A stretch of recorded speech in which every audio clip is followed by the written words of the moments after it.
estar hablando de raíces hebreas del cristianismo. Raíces hebreas del cristianismo. Y a fin de establecer los parámetros de esta conferencia, me gustaría definir un poquito el término raíces, el término hebreo y el término cristianismo, de tal manera que nos permita tener un entendimiento general del terreno que vamos a estar pisando. Lo más simple es raíces. Lo más sencillo, raíces. Todo el mundo sabe qué cosa es una raíz. Raíces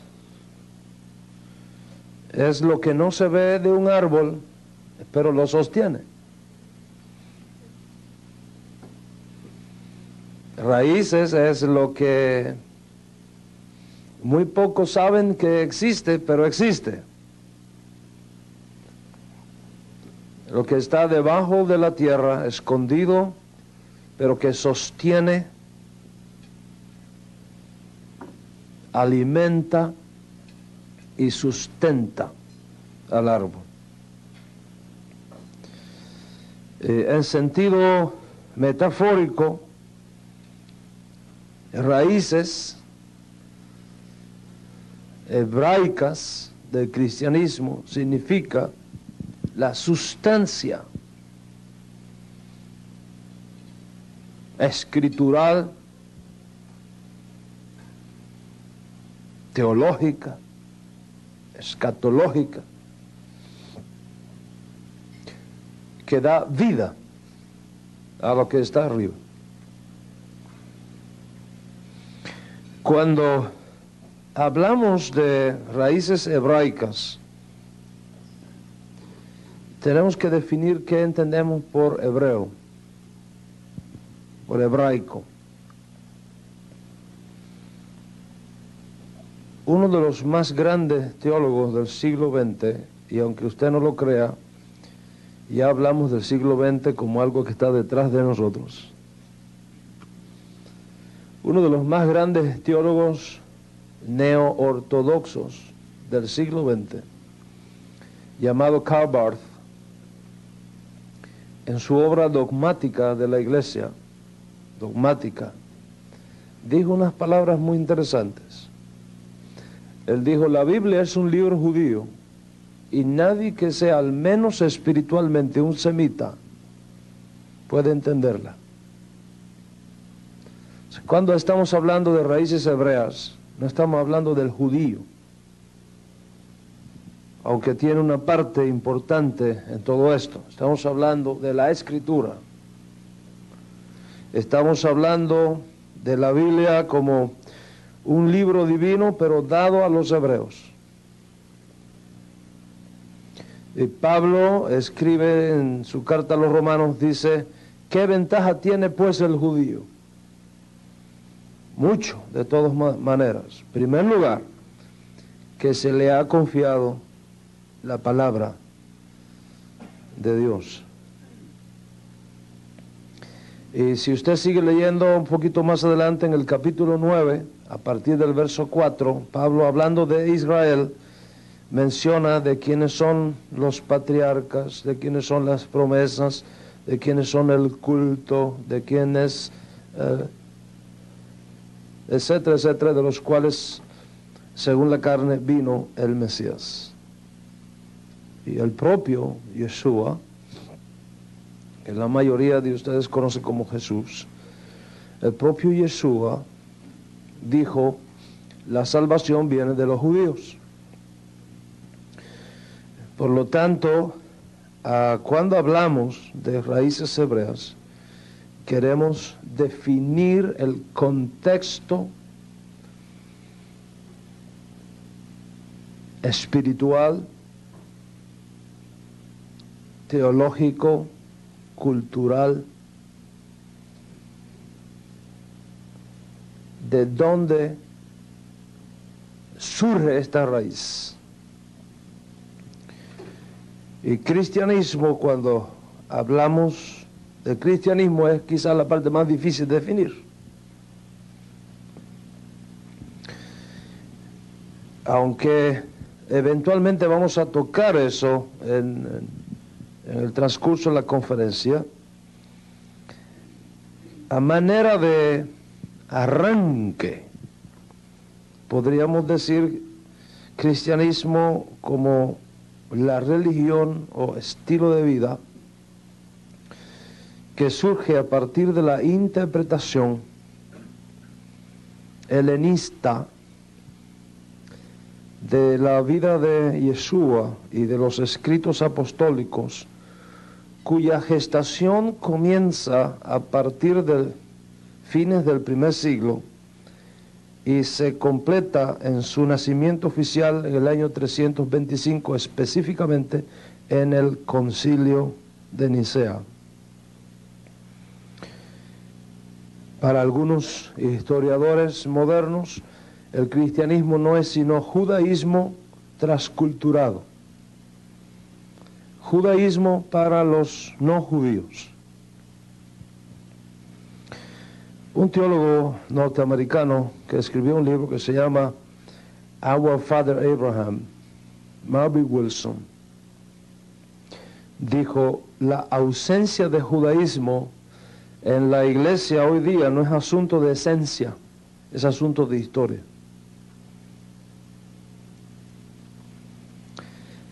Y si llamamos cristianismo al movimiento gestado alrededor de Yeshua, de Jesús, entre los años 27 hasta la destrucción del segundo templo, el año 70, si hablamos de cristianismo como una referencia directa a ese movimiento que se dio en Israel en ese periodo de tiempo, estamos en serios problemas históricos, lingüísticos y religiosos.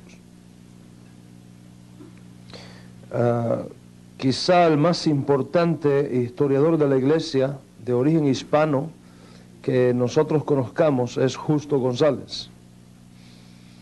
Las obras de Justo González son prácticamente obligadas en todo seminario teológico, en un curso de historia del cristianismo. Y Justo González nos dice: los cristianos primitivos no rechazaron el judaísmo, sino que se convencieron que su fe era el cumplimiento de un largo tiempo de expectación por su Mesías. Los cristianos primitivos no rechazaron el judaísmo. Bueno, es posible que usted no esté de acuerdo conmigo en estas definiciones, pero les propongo que la usemos como punto de partida, sobre la cual edificar esta conferencia de hoy. Raíces hebraicas del cristianismo dentro de los parámetros de lo que hemos hablado.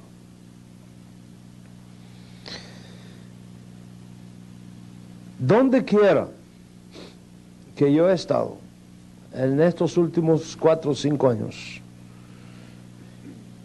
y me he reunido con pastores y líderes cristianos, específicamente evangélicos, yo he descubierto que hay un denominador común entre todos. Y el denominador común es: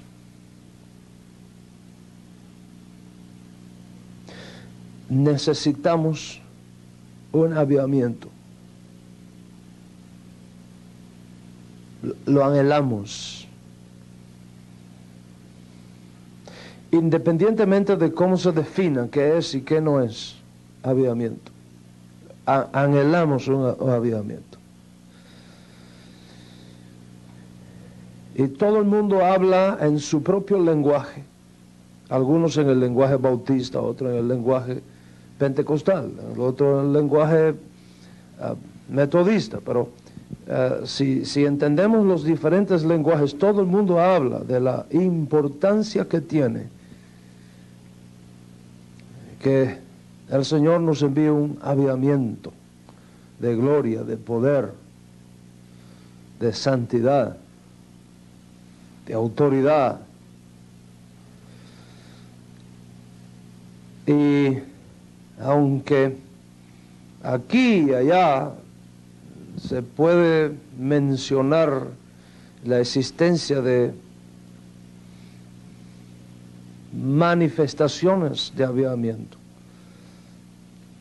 eso que está en el corazón de todos los pastores y líderes en todo el mundo, sentimos que no ha llegado. Y muchas veces uno se pregunta, ¿cuál es la razón por la que el Señor no nos envía ese avivamiento? ¿Será que estamos pidiendo algo que está fuera de contexto profético? Y simplemente Dios no puede darlo porque no es el tiempo. ¿Hay un tiempo de avivamiento o un Dios de avivamiento?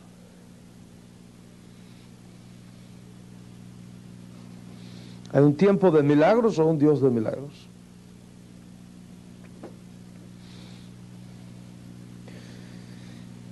Y yo quisiera proponerles a ustedes en esta mañana que consideraran las raíces hebreas del cristianismo como una herramienta útil y oportuna que nos permita abrir muchas puertas que han estado cerradas, de tal manera que estemos en condiciones de hacer la parte nuestra que atraerá la presencia divina para hacer lo que nosotros no podemos hacer. En la Escritura, vez tras vez, cuando usted escudriña la Escritura, aprende este principio.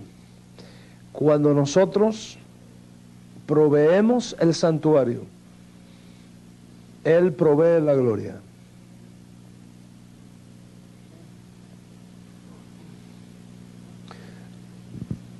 Cuando los hijos de Israel construyeron el santuario en el desierto, Hashem envió la nube que llenó el santuario.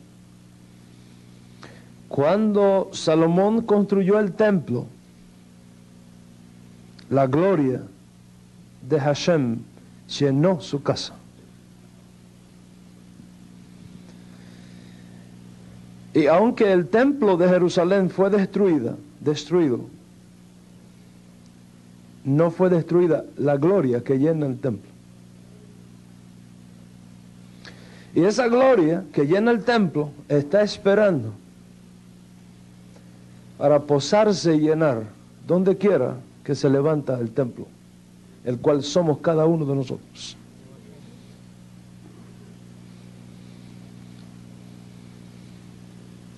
Pero estamos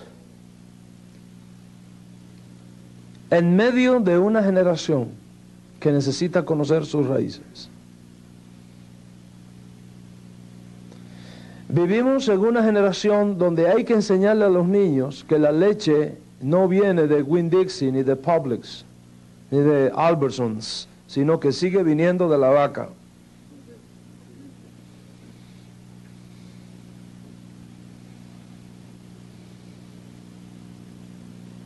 Vivimos en una generación donde hay que decirle al pueblo que la salvación no viene de una denominación, La salvación no viene de una secta. La salvación viene de una persona que es la misma hoy y ayer y por los siglos.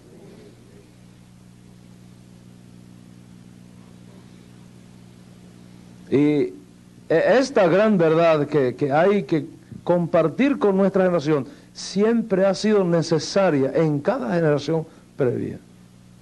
No solamente en el caso del cristianismo, aún dentro del judaísmo. No fue un cristiano el que dijo, paraos en los caminos y preguntad por las sendas antiguas cuál sea el buen camino y andad por él y hallaréis descanso para vuestras almas. Fue un judío.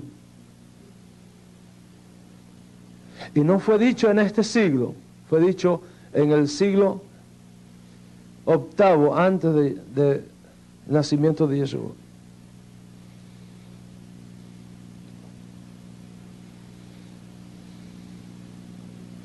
¿Me entiende qué está hablando?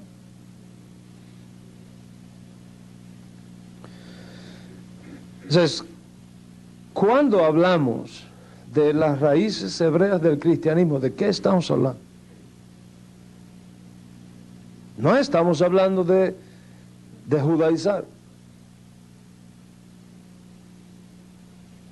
ni en el sentido neotestamentario, ni en el sentido católico.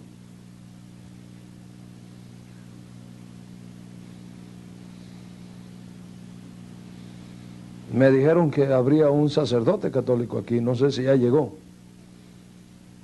Me gustaría conocerlo. No ha llegado.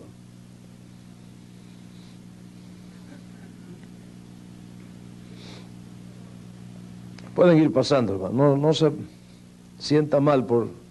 Llegue y tome su asiento.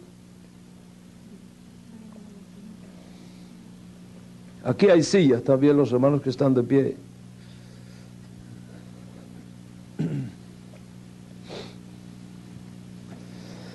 ¿De qué estamos hablando cuando decimos raíces hebreas del cristianismo?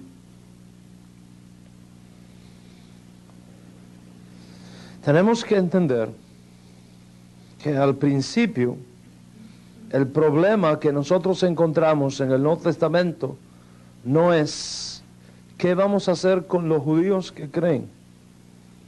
El problema que encontramos en el Nuevo Testamento es qué vamos a hacer con los gentiles que han creído.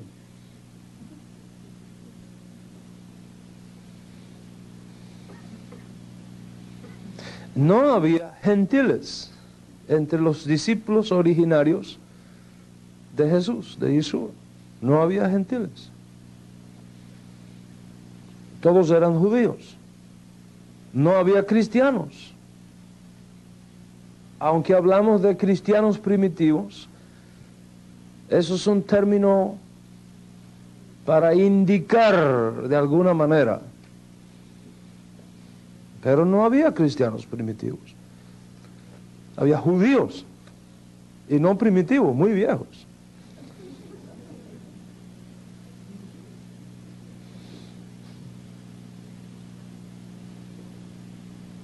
Que un judío crea que otro judío es el Mesías, se entiende. Pero que un no judío le crea a un judío, eso es un milagro.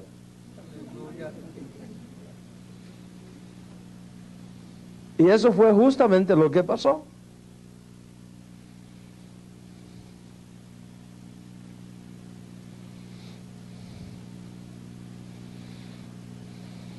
¿Cuántos de ustedes no recordará o recuerda en los libros de colorear de la escuela dominical la historia de Daniel?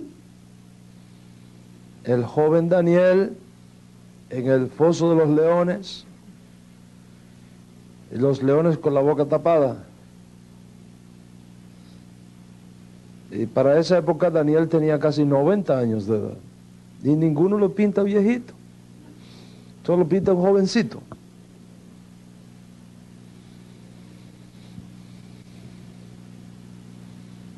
¿Cuántos niños nuestros no ven la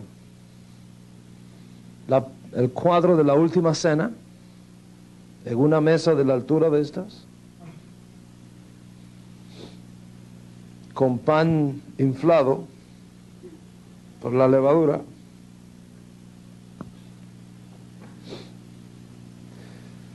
y ni había pan inflado ni había mesa.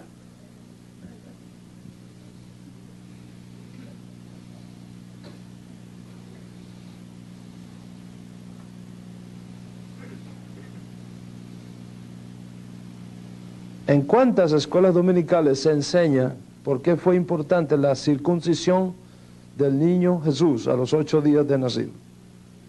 Jamás verá una clase explicando eso. Y mucho menos por qué Joseph y Miriam, José y María, fueron al templo 40 días después para presentarlo al Señor. ¿Qué estaban haciendo allí? La mayoría piensa que lo que estaban haciendo allí es lo que hace un pastor el primer domingo de cada mes cuando presenta a los niños. Eso no es lo que estaban haciendo allí, ni la razón por la que estaban allí.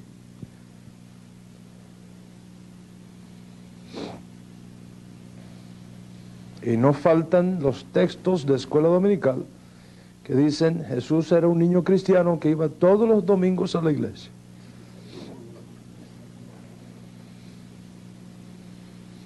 Jesús ni era cristiano ni iba los domingos a ninguna iglesia.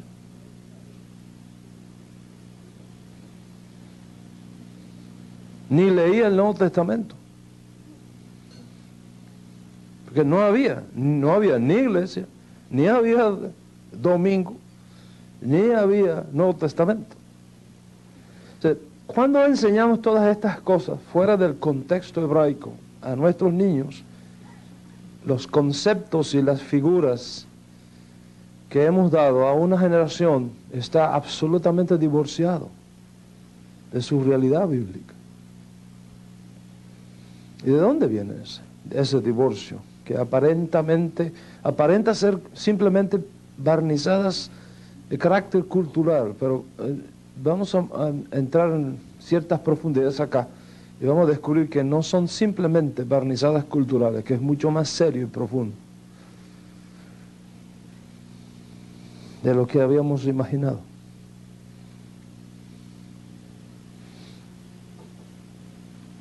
¿Qué pasó? Que hoy día la iglesia camina por un lugar y la sinagoga por otro. Al principio no fue así. Al principio no fue así. Lea Hechos de los Apóstoles, para que usted vea dónde se reunían los gentiles y con quién y qué día.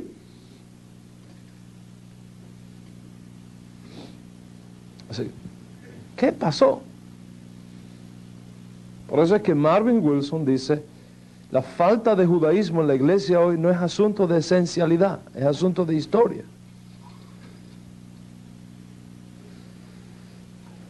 Pero no me entiendan mal. Yo no estoy aquí para invitarle que usted se haga judío. No. Eso, de hecho, está prohibido.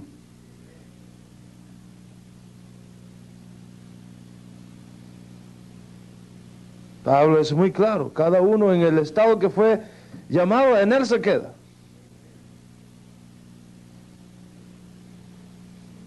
Fue llamado gentil, no se circuncide. La circuncisión nada es. Es una nueva creación en Yeshua HaMashiach. No me entienda mal.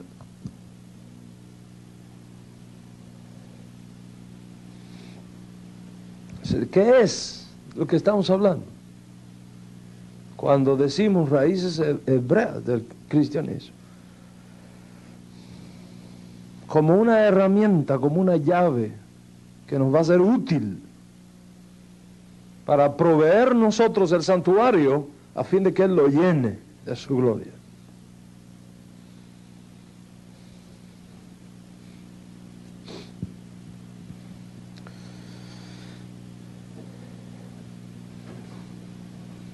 Es importante entender qué fue lo que pasó.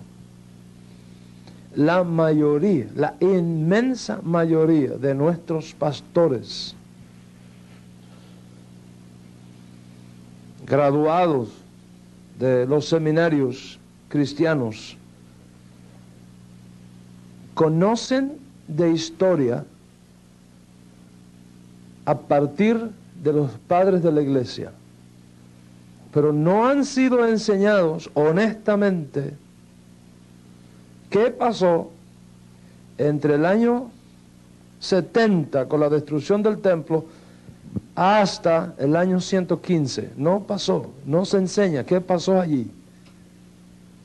Hay un lago ahí.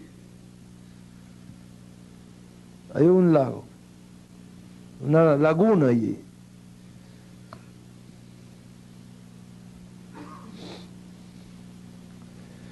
Y todo esto viene a través de un proceso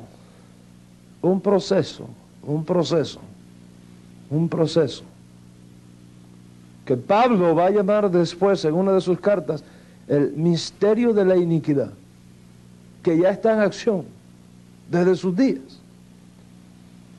Ya está en acción.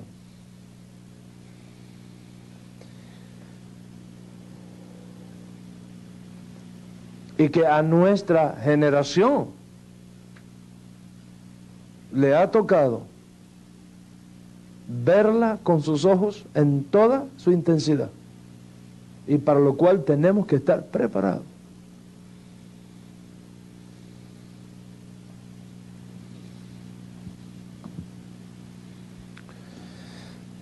Mira la carta a los romanos.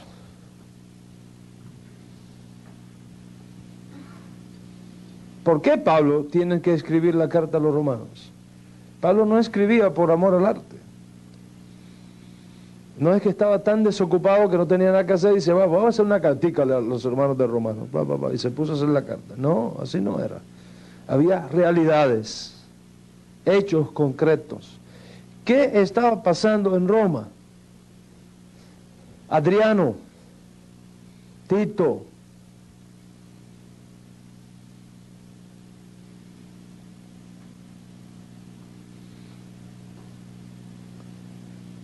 Nerón, Claudio. ¿Qué tienen que ver esos nombres con las raíces hebraicas del cristianismo? Muchísimo, muchísimo.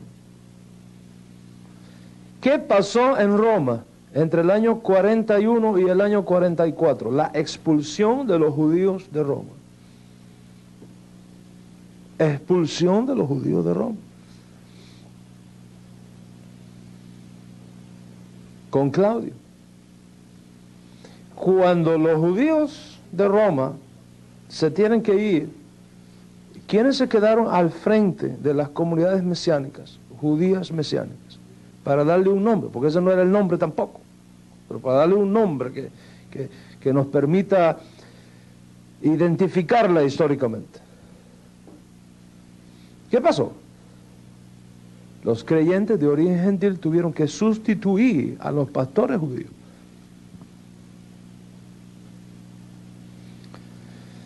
Y fue ahí en Roma, cuando este fenómeno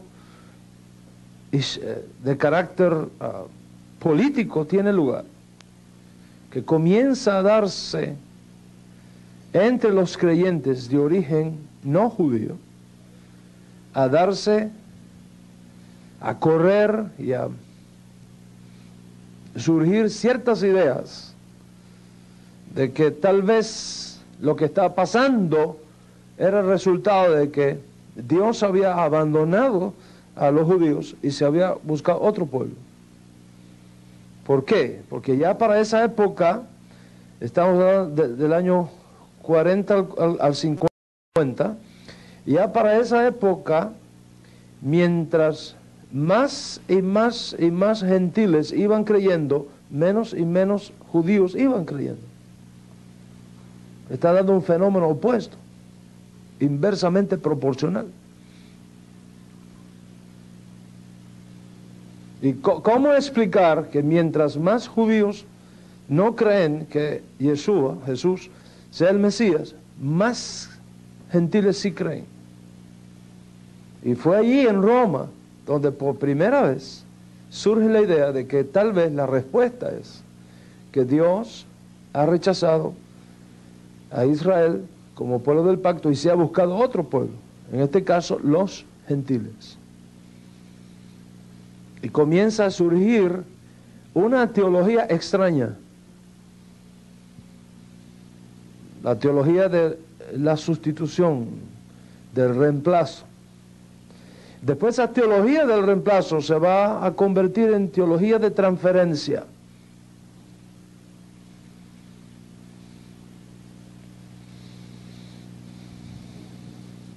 Como vamos a ver,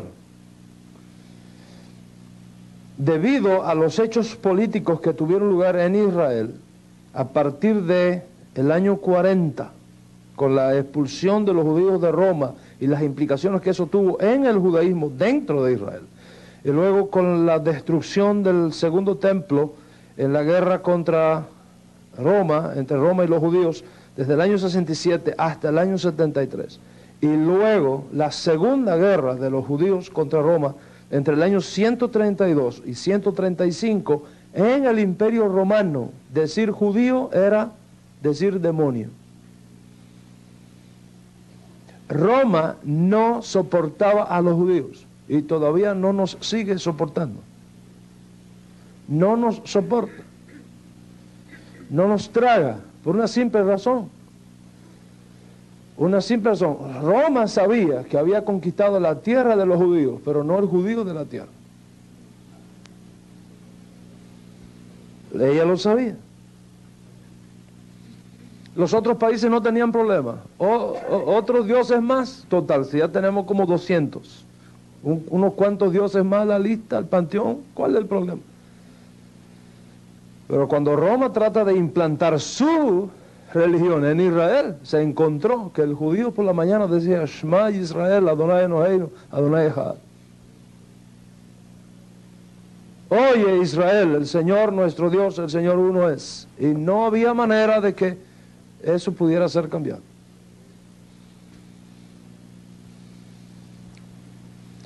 ¿Qué hizo Roma? Todo lo que oliera a judío, todo lo que tuviera sabor a judío, todo lo que tuviera relación con el judío, estaba en su lista negra.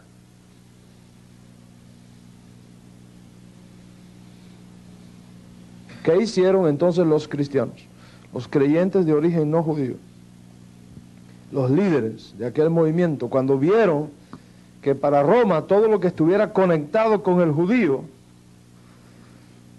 implicaba rechazo, implicaba muerte. ¿Qué hicieron? Separarse de todo lo que es judío. Y empiezan a cortar todo tipo de relación con el judaísmo.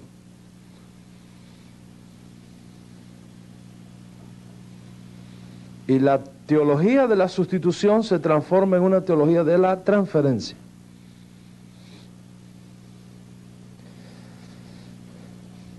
Pero hubo otro problema. Entre el año 90 y el año 115, no solamente se estaba persiguiendo a los cristianos porque pensaban que se habían hecho judíos, sino también se estaban persiguiendo a los cristianos por considerarlos una amenaza al Imperio Romano, en el sentido de que estaban tratando de imponer en la población una religión que desde la perspectiva de los sacerdotes y de los intelectuales romanos de aquella generación, incluyendo los gobernantes, por supuesto, y sus asesores políticos, implicaría llevar a Roma a la absorción de una religión de esclavos. Y por lo tanto, se acusaba a los cristianos de ser gente mediocre, gente burra, estúpida, etcétera, etcétera, etcétera. ¿Qué hicieron los líderes cristianos a partir del siglo II, cuando muere el último de los apóstoles? ¿Qué hicieron? Lo que hicieron fue intentar mostrarle al imperio, incluyendo los gobernantes, que el cristianismo no era una religión de esclavos ni de plebeyos, sino una expresión más sofisticada y más avanzada que la religión del imperio.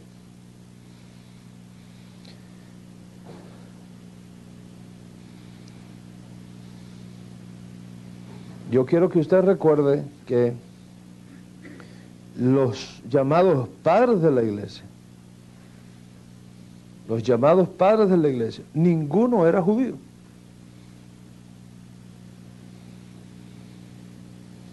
Eran intelectuales de origen egipcio, griego, romano, etc., provenientes de las escuelas filosóficas más avanzadas de aquella época. Y ellos toman entonces, para evitar esta acusación de que el cristianismo es una religión inferior a la religión del imperio, que era el paganismo, ellos comienzan a usar el lenguaje de la filosofía como el lenguaje de los creyentes. Y de esta manera se introduce en un proceso que va a tomar varios siglos, se introduce el pensamiento helenista dentro de los cristianos, dentro del cristianismo que se va formando. Pero no se olvide usted que mientras este proceso está teniendo lugar en medio de la comunidad de creyentes de origen no judío, la comunidad judía está avanzando en otro lugar, está caminando en otro lugar. Y esa historia hay que saberla, hay que conocerla.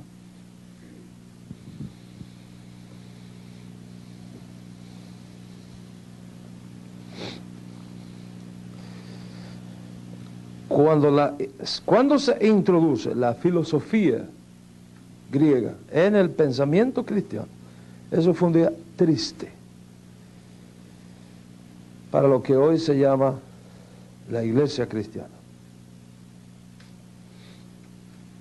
El dualismo platónico, el neoplatonismo, con todas sus variantes, etcétera, etcétera. Todo eso se introduce dentro de la fe de los creyentes. Por eso es que usted ve que el estilo de vida de poder que usted encuentra en Hechos de los Apóstoles se desaparece a partir del segundo siglo. Porque Dios promete respaldar su palabra, no la de los filósofos.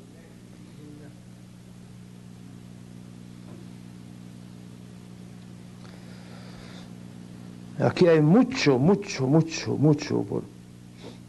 por aprender. El asunto está en que cuando este proceso de transferencia y de sustitución va teniendo lugar, las generaciones que vienen después y que nacen dentro de ese sistema ya, no tienen capacidad, no tienen cómo detectar qué cosa es cristianismo y qué cosa es filosofía. Y la prueba está en que en todo seminario evangélico, juntamente con teología, hay que enseñar un curso que se llama filosofía de la religión. Porque si usted no le enseña filosofía a los estudiantes, no pueden entender a los padres. Porque toda la teología patrística que se estudia como parte de la teología cristiana no es sino filosofía.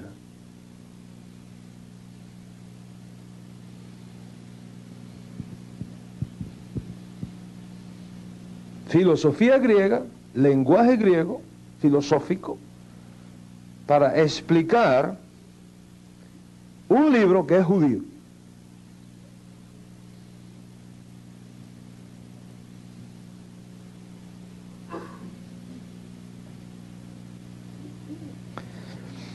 Entonces, los padres de la iglesia eventualmente logran con esto que ya no se acuse a los cristianos de ser estúpidos y plebeyos, sino eventualmente el cristianismo vino a ser la religión del Estado. No porque los emperadores tuvieran un corazón convertido, sino atraídos por la filosofía griega vestida de cristianismo.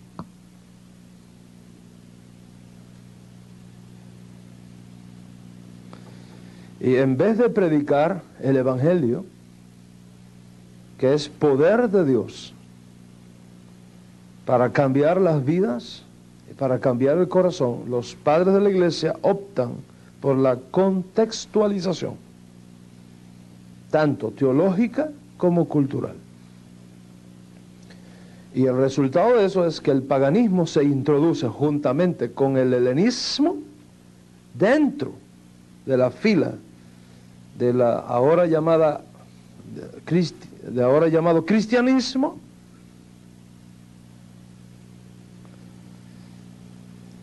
de tal manera que conforman toda una unidad religiosa que adquiere dimensiones de cultura. Y esa cultura ha sido vendida al mundo como cristianismo.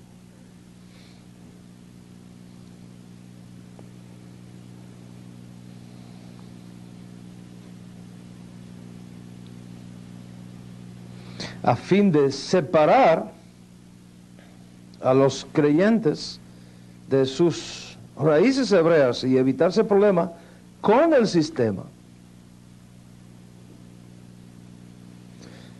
La iglesia comienza a prohibir a los cristianos no solamente relacionarse con judíos, sino practicar nada que tuviera conexión con el judaísmo.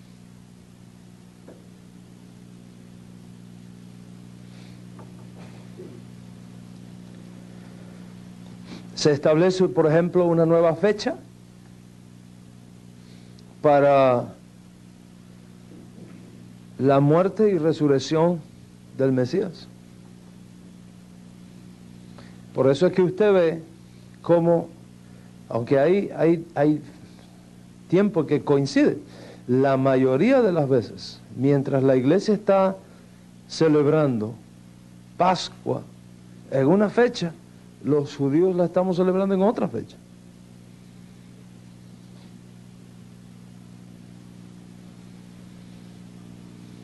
¿Y por qué la iglesia celebra Pascua en una fecha y los judíos en otra fecha? Porque alguien la cambió para los cristianos. ¿Y por qué la cambió? En el lenguaje del Concilio de Nicea, para que los cristianos no tengan nada que ver con esa chusma de judíos. Así fue, con ese lenguaje. Y se va separando a los cristianos cada vez más de sus raíces hebreas y de sus hermanos judíos.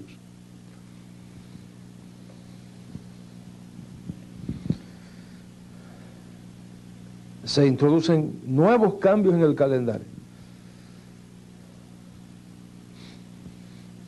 Yo no quiero pisar callos acá, pero la verdad es que la historia está ahí.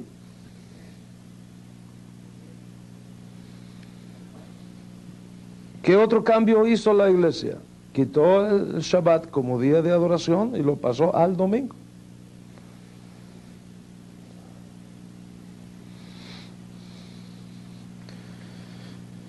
Y los otros días ¿dónde estaba los otros días? Los otros días estaba ¿en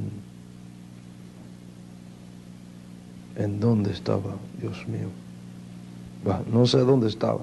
El caso es que me recogió un taxi y tenía un Sagrado Corazón de Jesús así arribita, como ustedes saben que acostumbran mucho los católicos.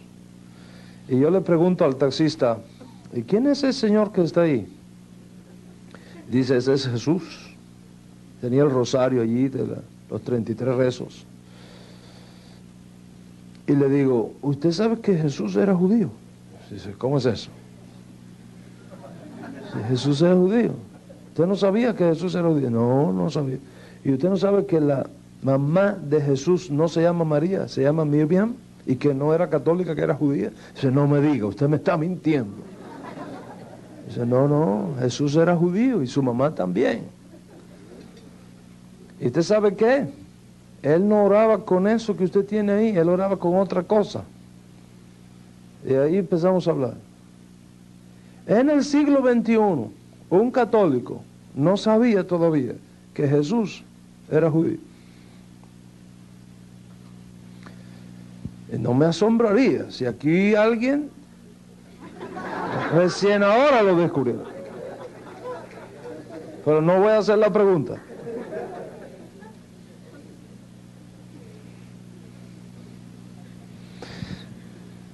Les voy a leer del manual bautista. ¿Cuántos bautistas hay aquí? ¿Algunos bautistas acá? Levante la mano, no tenga pena, esa es la mejor religión que hay.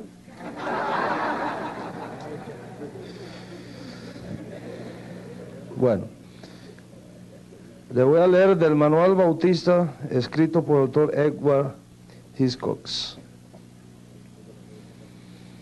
Hubo un mandamiento para mantener santo el día de Shabbat, pero el día de Shabbat no es domingo. Se puede decir con algún lenguaje de triunfo que el Shabbat fue transferido del séptimo día al primer día de la semana. ¿Dónde encontramos registro de tal transacción? Por supuesto, no en el Nuevo Testamento.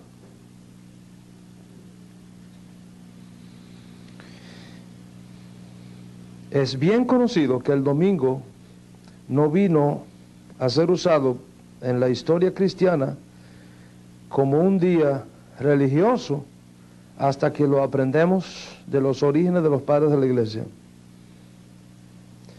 Pero esa piedad viene envuelta en una marca de paganismo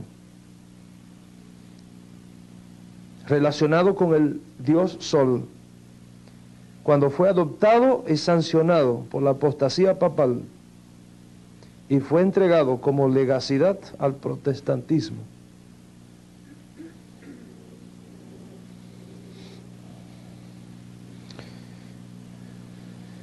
Bueno, pero a lo mejor aquí hay algún católico, no sé si ya habrá llegado.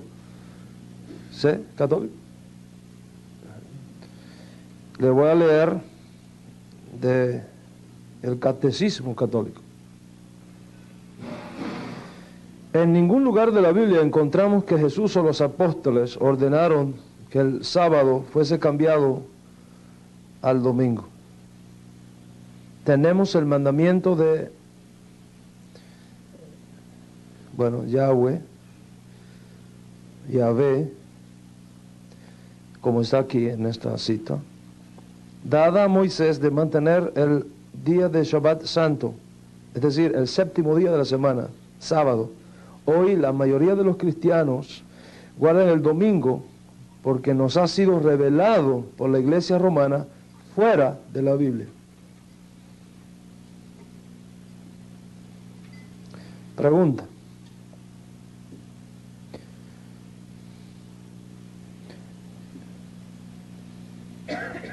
¿Dónde puedes encontrar la prueba de que la Iglesia tiene el poder de instituir las festividades y los preceptos? La respuesta es que ella no tendría tal poder a menos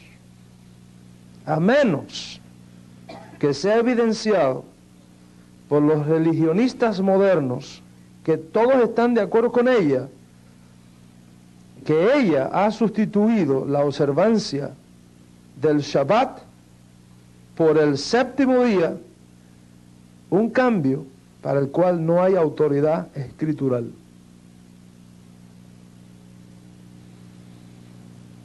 A lo mejor usted es episcopal. Le voy a leer de los episcopales. Nosotros hemos hecho el cambio del séptimo día al primer día, de Shabbat a domingo, por la autoridad de la única y santa Iglesia Católica. A lo mejor usted es luterano. Le voy a leer de los luteranos.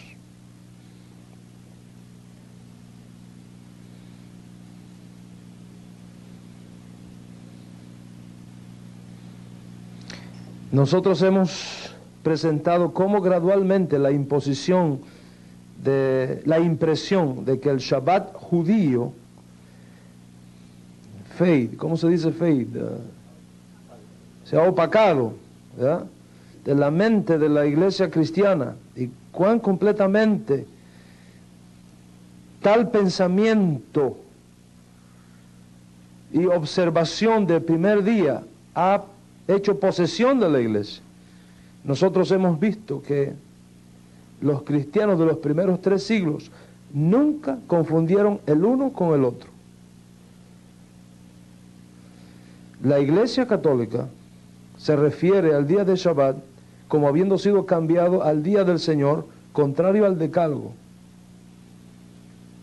No hay ningún ejemplo concerniente a esto en las Escrituras. Esto es de Melanchthon. No sé pronunciar alemán. Melanchthon. Hay un sonido ahí raro ahí. Melanchthon, no sé. ¿Ok? ¿Cuántos evangelistas hay aquí? Sé que uno de los más grandes evangelistas aquí en los Estados Unidos en el siglo XIX fue Moody. Vino a ser el padre del hoy día seminario Moody de Chicago. Le voy a leer algo de Moody, Wade Moody. El Shabbat fue ordenanza en el Edén y ha estado en fuerza, en vigor desde entonces. Este cuarto mandamiento comienza con la palabra recuerda o acuérdate, presentando o demostrando que el Shabbat ya existía cuando se escribieron las tablas del monte Sinaí. ¿Cómo puede el hombre reclamar que uno de los mandamientos ha sido quitado cuando ellos admiten que los otros 9 todavía están en operación? Bueno, y ahí hay más citas tras citas. Se cambió.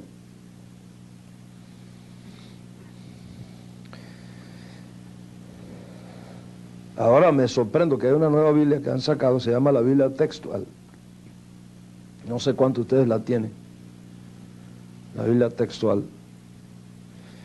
En la Biblia textual se ha traducido Apocalipsis 1. Mira esto. Se ha traducido Apocalipsis 1, verso 10. Se ha traducido, yo estaba en el Espíritu en el día del Señor, y se ha traducido en la Biblia textual, yo estaba en el Espíritu en el día dominical. No sé si de pronto alguno la tiene aquí, mírelo ahí un momento, para que vea. Día dominical. O sea, cuando un niño nuestro viene y lee ahí día dominical, y él ve que tiene una invitación de la clase dominical, dice, we are right. The Jews are wrong. We are right. No me entienda mal. No estoy diciéndole que ahora usted tiene que ir para su iglesia y decirle, hermano, estamos equivocados, tenemos que volver a... Ya no hay más culto aquí el domingo, todos los cultos ahora son sábados. No es eso. No estoy diciendo eso. Y usted puede con toda libertad seguir con sus cultos el domingo en la mañana. Ese no es el punto. Espero que usted no me vaya a entender mal. El punto es que aquí estamos entre líderes. Hombres que tienen la responsabilidad de trazar la escritura al pueblo. Y mientras usted y su congregación tienen libertad para decidir qué día reunirse para adorar al Señor, si el lunes, el martes, el miércoles, el jueves, el día que sea. Y eso hay que respetarlo. Y nadie tiene que levantar una mano contra usted por eso. Al mismo tiempo, esa libertad no le da a usted ningún derecho para decir que Dios ha cambiado sus días de fiesta.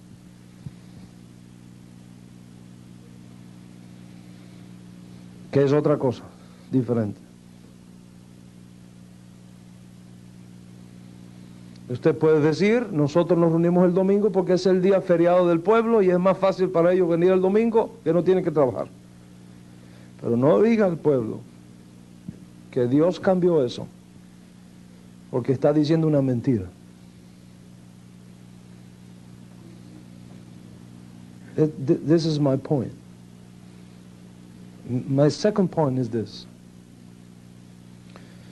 Si usted hace eso, usted está reconociendo la autoridad del Papa sobre usted, no de la Biblia.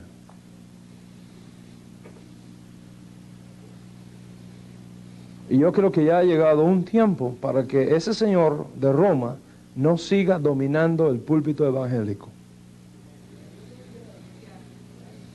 Llegó un tiempo donde hay que cortar el cordón umbilical con Roma.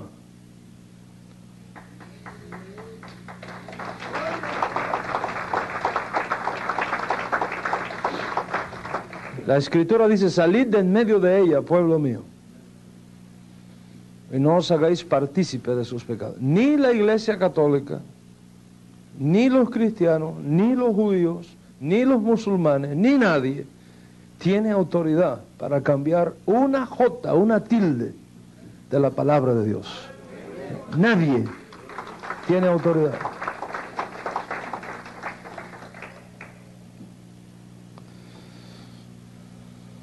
Entonces, se cambia la fecha de la Pascua y se saca a los cristianos de su conexión con los judíos.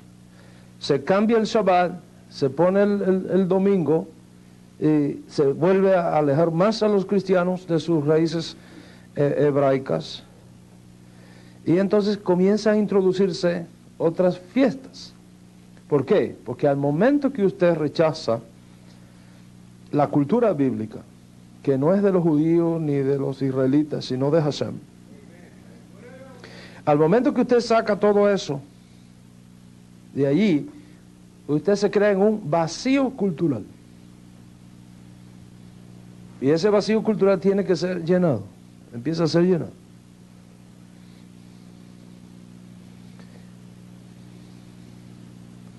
¿Por qué la iglesia se ha visto en la necesidad de tener un día de la Biblia? Piensa, ¿está mal tener un día de la Biblia? Absolutamente no.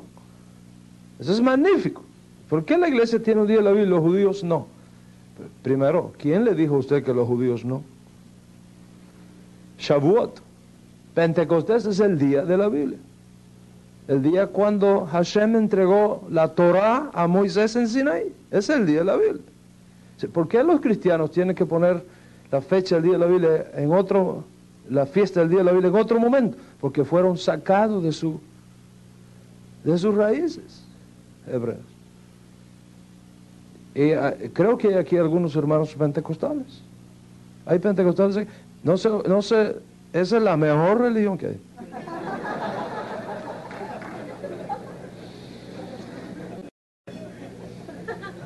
Los hermanos pentecostales, ¿verdad? La mayoría de mis hermanos pentecostales no saben ni qué cosa es Pentecostés. Y piensa que eso fue algo que apareció por primera vez en Hechos 2. Una vez se me acercó un pastor pentecostal y me dijo, yo quiero hacer una pregunta, Rabí. ¿Ustedes los judíos creen en los dones espirituales? Y dije, mira, yo creo que a veces conseguimos respuesta equivocada porque hacemos preguntas equivocadas. La pregunta no es esa. La pregunta que tú tienes que hacer es esta. ¿Creen los cristianos en los dones espirituales que los judíos siempre han tenido?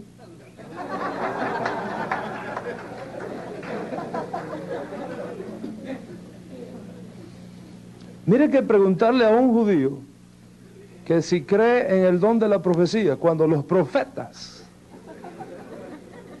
que ellos predican todos son judíos.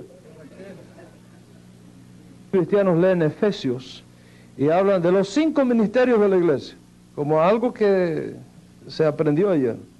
Lo que Pablo está diciendo ahí es que esos ministerios, que siempre han estado en operación en Israel, ahora son también dados a los creyentes de origen gentil.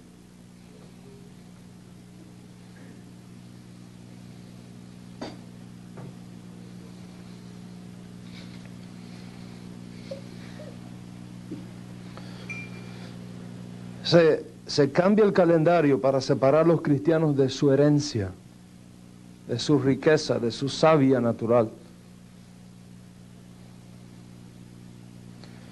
Comienzan a introducirse nuevas fiestas. Se cambian los días de la semana y se adopta el sistema gregoriano.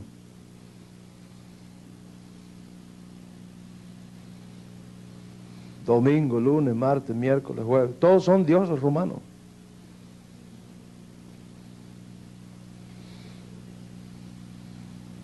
En la escritura hebraica, eso no es así. Primer día de la semana, segundo día de la semana, tercer día de la semana, cuarto día de la semana, quinto día de la semana, sexto día de la semana, Shabbat. Primer día de la semana, segundo día de la semana, tercer día, Shabbat. Primer día de la semana, vino Roma y metió todos los dioses de ellos ahí. Viene un hermano a su iglesia y dice, el primer día de la semana, ¿qué es eso? Es domingo. Y no sabe que al decir domingo está mencionando un demonio.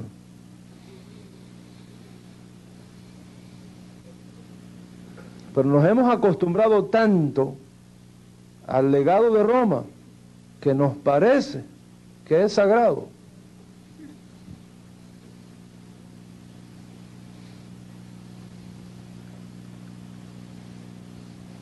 Y empiezan a surgir las festividades en formas culturales. El día de San Valentín, San Valentín Day. Todos los cristianos, la mayoría de los cristianos se envían cartitas y el día de los enamorados. Fiesta grande en la iglesia, el día de los enamorados.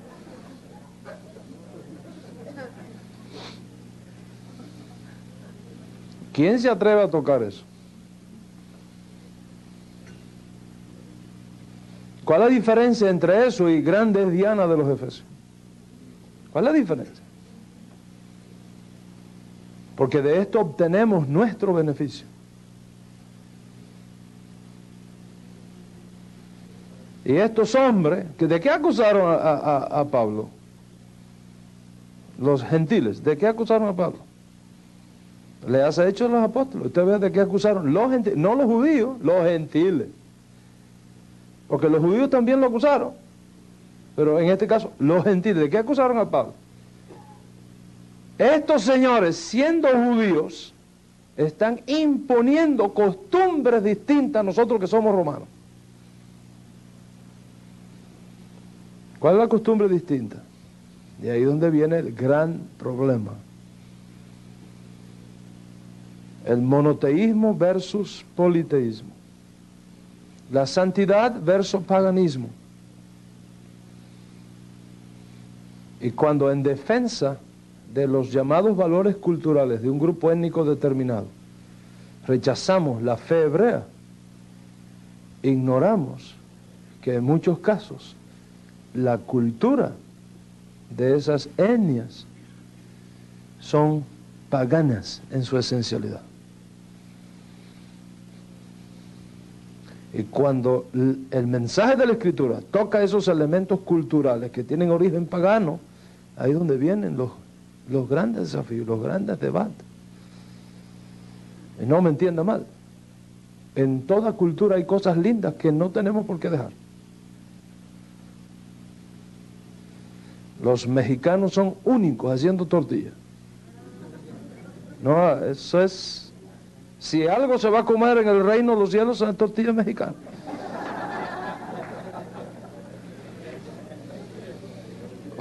ejemplo, ¿qué me dice usted? ¿Qué me dice usted de la pupusa salvadoreña? ¿Verdad? O del frijol frito guatemalteco. ¿Verdad? Y de la arepa venezolana ni hablar. En las calles de Jerusalén se va a vender eso. No es eso que estamos hablando. Hay cosas preciosas en cada cultura, preciosísimas. Lo que no afecta a la escritura es el resultado de la imagen de Dios que llevamos todos los hombres. Pero hay elementos culturales que son de origen pagano. Y cuando esos elementos de origen culturales son confrontados por la escritura hebrea, hay que hacer una decisión. La mayoría de ustedes, si no me equivoco, la inmensa mayoría de ustedes procede de familias católicas.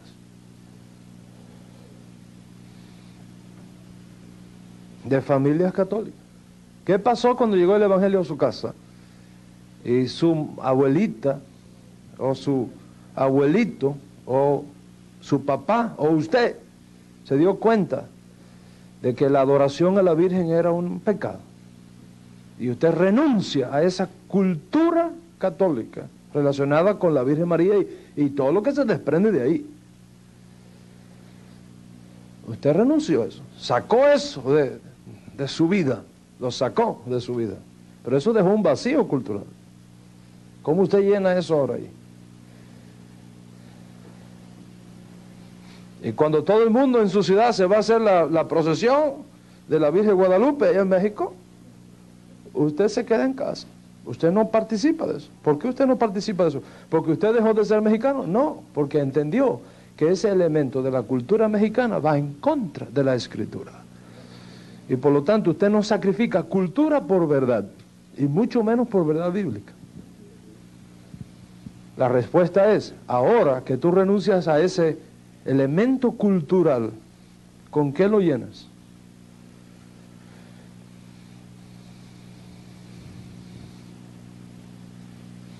¿Qué hizo la iglesia?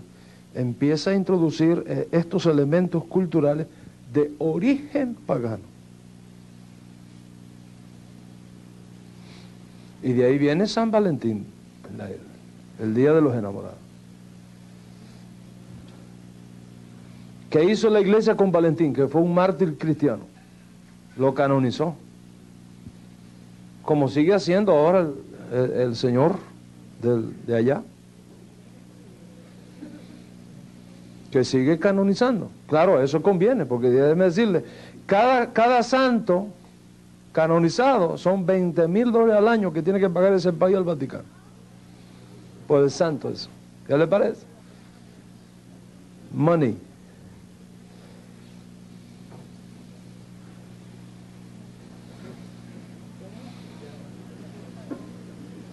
Y quiero decirles esto, nuestra alianza mesiánica israelita va a llevar una proposición a las Naciones Unidas y espero contar con el apoyo suyo y de su iglesia.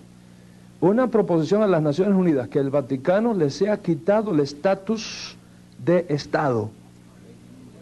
¿Por qué? Porque cuando el Señor ese viene acá, como es un Estado, hay que darle los honores de un jefe de Estado. Con los taxis suyos.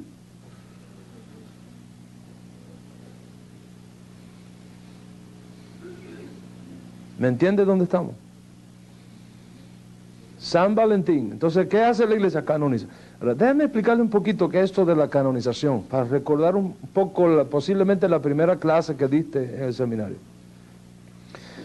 Canonización es un derecho que la Iglesia Católica afirma que tiene el Papa de declarar santo a un mártir, pero no santo en el sentido bíblico. No santo en el sentido de apartado para el uso exclusivo del Señor. En ese sentido todos somos santos. Israel es un pueblo santo, ¿verdad? Dice, ¿qué dijo el Señor a nuestro pueblo Israel? Allá en Éxodo capítulo 19, ¿qué dijo? Vosotros me seréis un reino de sacerdotes y gente santa. No está hablando de ese tipo de santidad, está hablando de otra santidad. Cuando el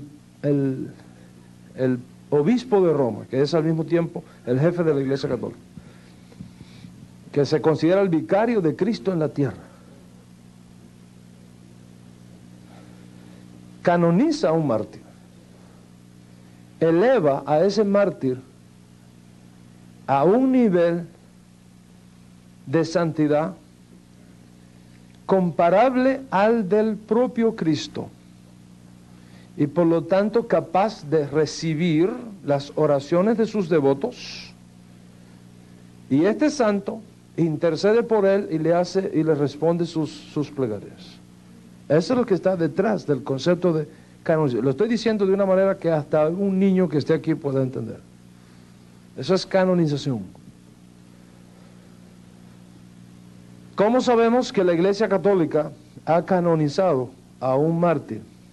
Cuando le antepone San al nombre del mártir. Cada vez que usted ve San Agustín, ya usted sabe que fue canonizado.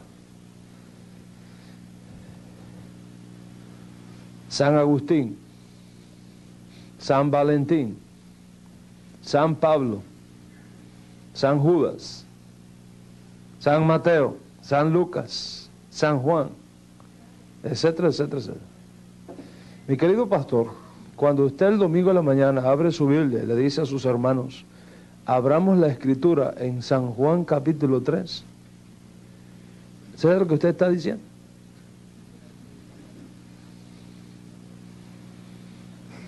¿Usted sabe lo que usted está diciendo, amado?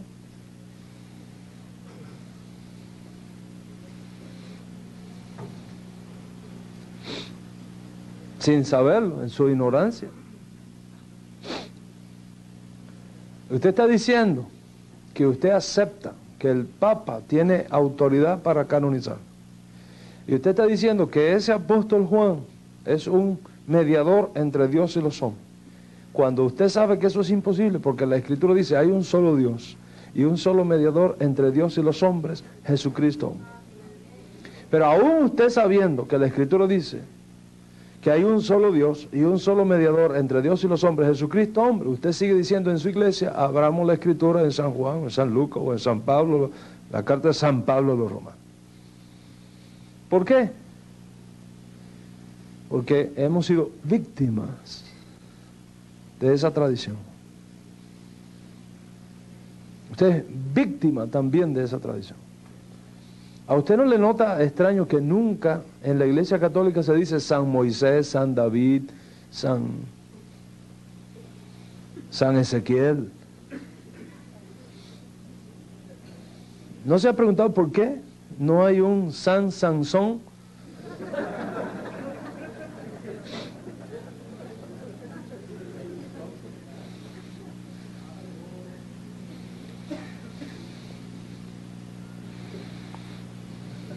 Y entonces, ¿qué hizo la iglesia? Estableció que cuando un niño nace hay que mirar el santoral y ponerle nombre de acuerdo con el santo que nació ese día. ¿Correcto? En la tradición católica. Si es hembra y ese día que nació coincide que nació Santa Mercedita, pues un nombre de la niña tiene que ser Mercedita. O si ese día nació la Guadalupe, pues un nombre de la niña tiene que ser la Guadalupe. Y si ese día nació San José, pues el niño, uno de los nombres debe ser, si no José, el primero, el segundo, pero ahí debe estar conectado con uno de los santos. ¿Por qué? Porque ese es su santo de su devoción. Y entonces esa persona tiene que hacerle la velita y ese es su santo de su devoción. Viene el cumpleaños del niño y hay que hacerle el santo. ¿Qué cosa es eso? Fíjese bien. El santo. Vamos a celebrarle el santo, no el cumpleaños, el muerto. Lo que se celebra en la Iglesia Católica no es el cumpleaños del niño, es el cumpleaños del santo del niño. ¿Y cómo se hace? Con una torta, un cake redondo para recordar al Dios Sol, con unas velitas que se encienden y se soplan, porque así era que se hacía en el Olimpo.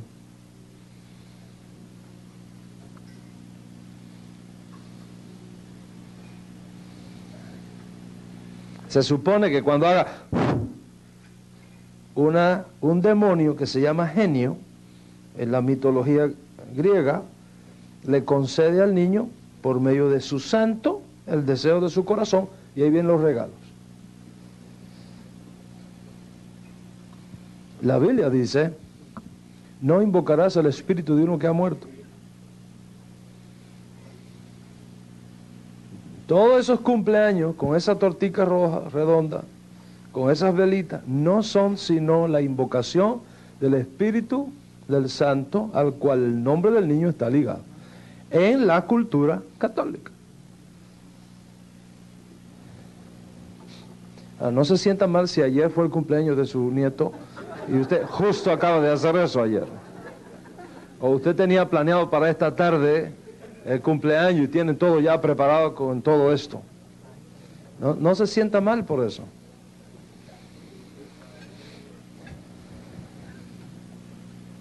¿Qué significa? Usted, Rabí, ¿qué es lo que usted está diciendo? ¿Que ahora no podemos celebrar el cumpleaños? No estoy diciendo eso. Cada vez que se cumple años es una oportunidad para bendecir a Hashem por la vida de esa persona, y no hay ninguna razón para evitar que eso se haga. ¿Verdad?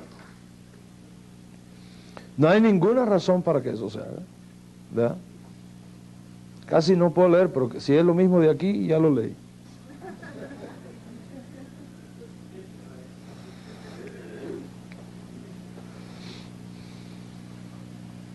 Cada cumpleaños es una buena razón para bendecir. Enséñame a contar de tal modo mis días que traiga el corazón sabido. No hay ningún problema en eso. El asunto es la conexión pagana que hay detrás. Eso es lo que hay que cortar. Y hacer la fiesta en santidad. Si usted quiere que le dé una recomendación, en vez de un cake redondo, hágalo cuadrado.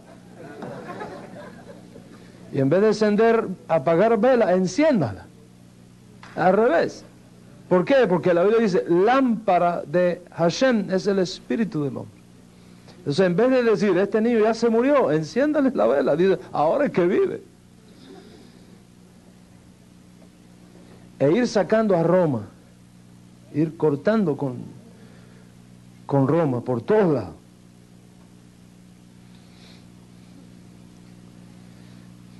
Y del 31 de diciembre ni hablar. Muy pocas iglesias que yo conozca no tienen un tremendo servicio el 31 de diciembre para recibir el año a medianoche. ¿Correcto? That's right, that's true. Ahora yo quiero hacer esta pregunta. ¿Por qué tú haces eso? ¿Quién te enseñó a hacerlo y cuál es la razón que hay detrás? ¿De dónde viene esa tradición? ¿Quién la inventó? Piensa en el calendario, un momentito. Septiembre, ¿qué fecha es qué mes es del año?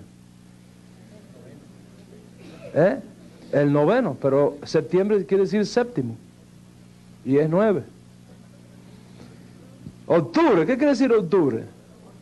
8, ¿y qué mes es? 10. Noviembre, ¿qué mes es? Diciembre, ¿qué significa? De 10, ¿qué mes es? 12. ¿Quién cambió eso? ¿Quién lo acomodó? ¿Te has puesto a pensar?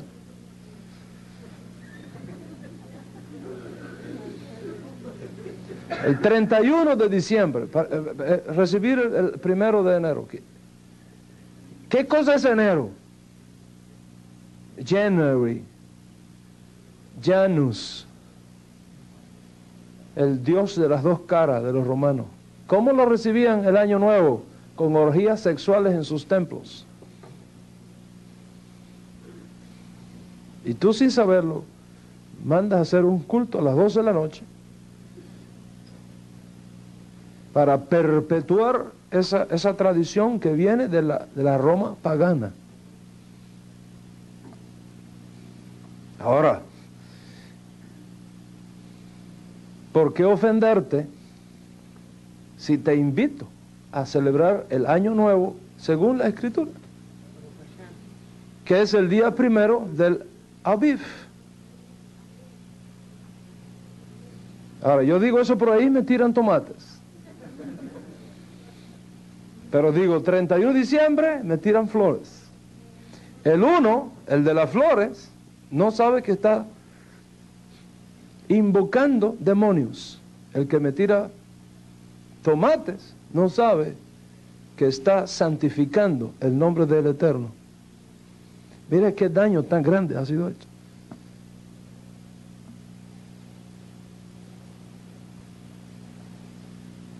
¿Por qué? Porque se sacó a los cristianos de sus raíces. Se les sacó de sus raíces. Se les movió de sus raíces hebreas. Y se enseñó a los cristianos que todo el que santificara algo que los judíos santificaran, eso era judaizar.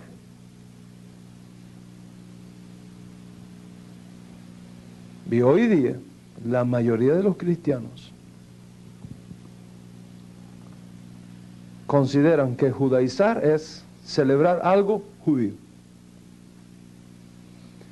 Bueno, si judaizar es celebrar algo judío, como enseñó la Iglesia Católica, todos ustedes son judaizantes, todos ustedes son judaizantes.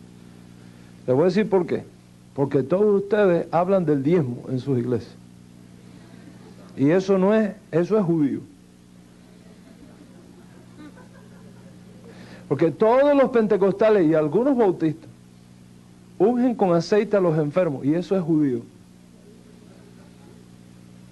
Porque todos ustedes presentan sus niños para que Hashem los bendiga, y eso es judío. Porque todos ustedes celebran la muerte del Mesías judío con pan y vino, y eso es judío. Y el tiempo me faltaría para hablar del bautismo. Todo lo cual es judío.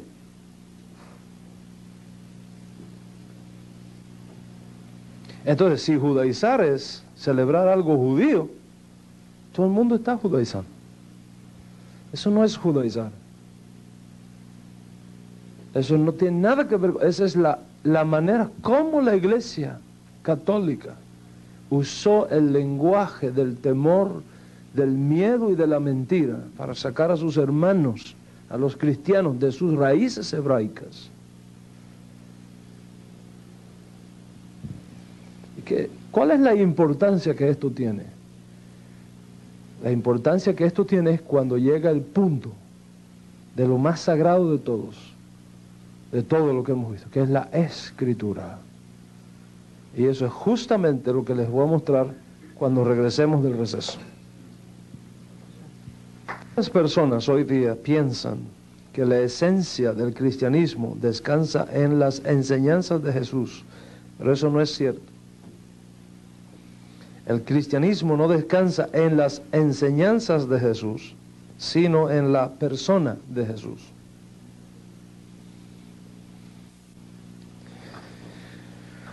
La complejidad de este hecho es evidente cuando pensamos, ¿cómo podríamos llegar a un entendimiento de la identidad de Jesús, de Yeshua, sin conocer ni interpretar sus propias palabras que constituyen la esencia de su revelación?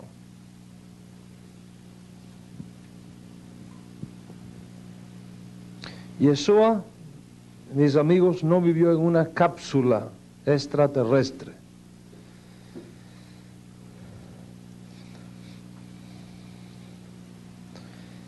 Vivió en un contexto histórico específico. Y conocer ese contexto histórico específico es clave para entender bien sus palabras, que no tendrían sentido si las sacamos de ese contexto.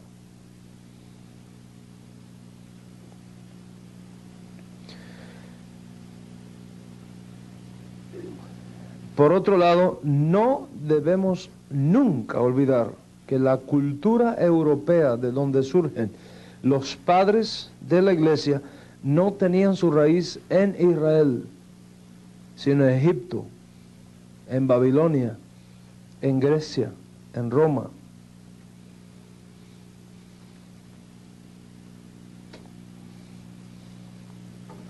Interpretar la Biblia con una mentalidad surgida de los valores y perspectivas de Dios venidas de Egipto, de Babilonia, de Grecia y de Roma, constituyó y constituye hoy día un serio peligro a la hermenéutica.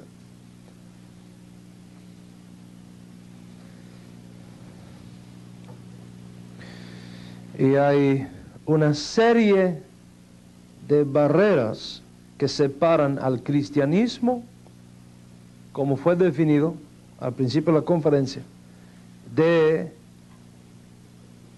sus raíces hebraicas.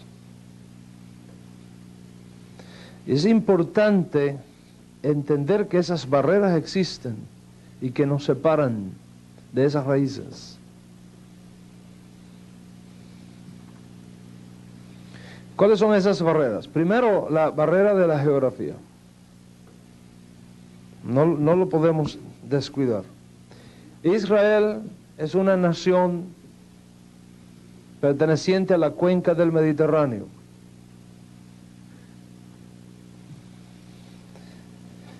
Decir ciertas cosas en Israel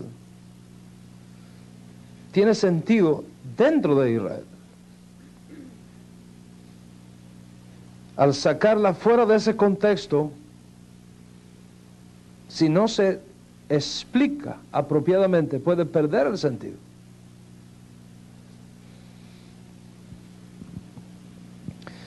Decir infierno en Israel, donde la temperatura en el verano alcanza niveles que puede sofocar a una persona, no es lo mismo que decir infierno en la península escandinavia, donde allí podría significar congelación.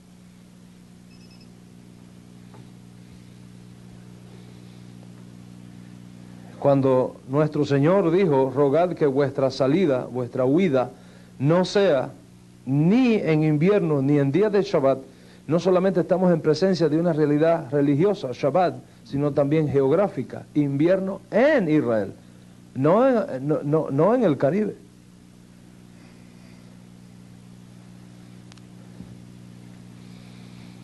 Cuando la Escritura habla subir de Jerusalén, descender de Jerusalén, no simplemente está hablando de un hecho de carácter teológico, está también hablando de un hecho de carácter geográfico.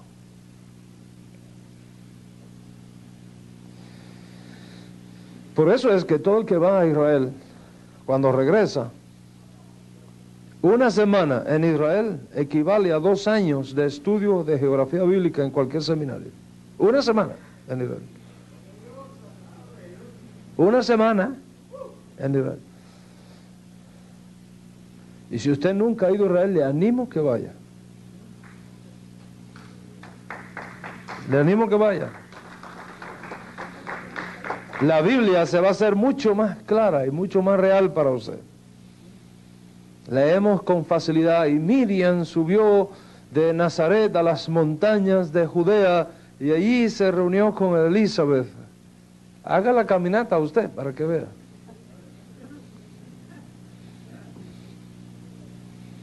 Pareciera que fue de una casa a la otra, ¿no? Fueron días de camino. La barrera del lenguaje. Todo el que ha viajado de un país a otro sabe la frustración que resulta cuando usted oye cosas que no entiende y dice cosas que no entienden. Aún dentro de la misma cultura hispana, ciertas palabras en un país significan una cosa muy diferente en otro país. Y aún dentro de un mismo país, hay regiones que una palabra no significa lo mismo que en otra, dentro de un mismo, y eso que hablamos el mismo lenguaje, castellano todos. Pero si yo le digo a usted, por ejemplo, en venezolano, Oye, chamo, dile a tu papá que no sea tan pichirri y que deje ir a los pavos a la casa.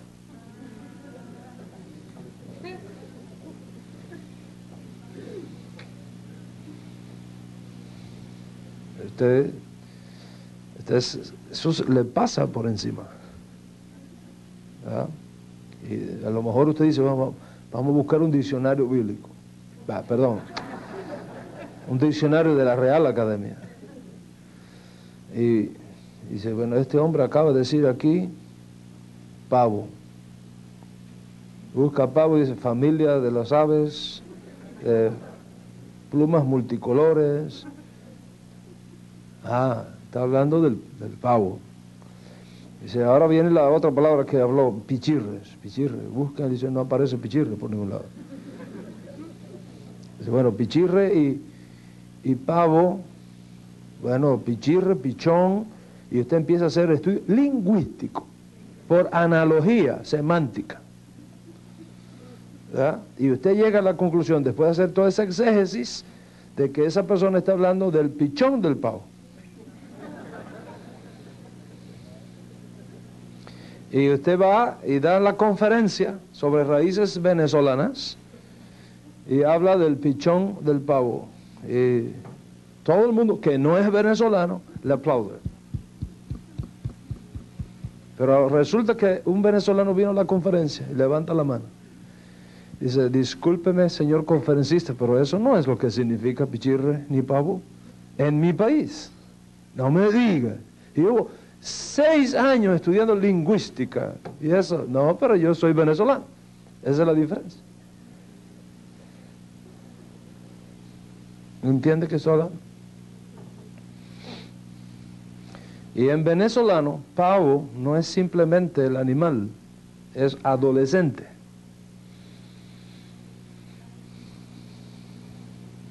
Es un adolescente. Pichirre es una persona avara. ¿Cómo se dice? Tacaña. Codo. Esa frase lo que quiere decir es, dile a tu papá que te dé, mira, money, plata, porque hay una fiesta en la casa de los muchachos. Eso que está diciendo. Pero como usted no conoce la cultura de donde procede ese lenguaje, la interpreta fuera de contexto. Y aunque lo que tú estás diciendo es correcto, no lo es con respecto del contexto.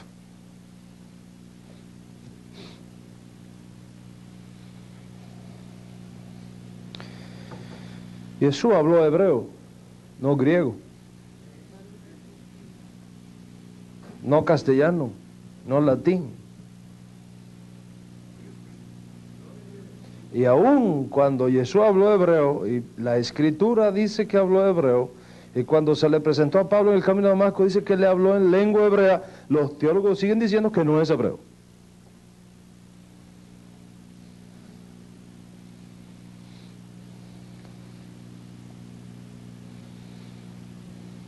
¿Cuál es la importancia que tiene? Si Jesús hubiera hablado castellano, habría que enseñar castellano. Pero habló hebreo, entonces hay que enseñar hebreo. ¿Cómo es posible que una persona que sea llamada para trazar la escritura no sepa leer ni Génesis 1:1 en hebreo? Y tenga que estar dependiendo de traducciones católicas, la mayoría de ellas.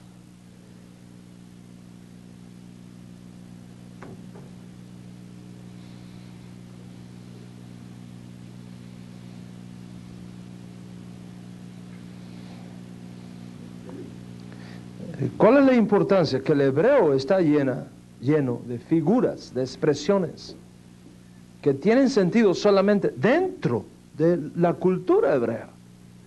El momento que la sacas de ahí, ya no significa exactamente lo mismo.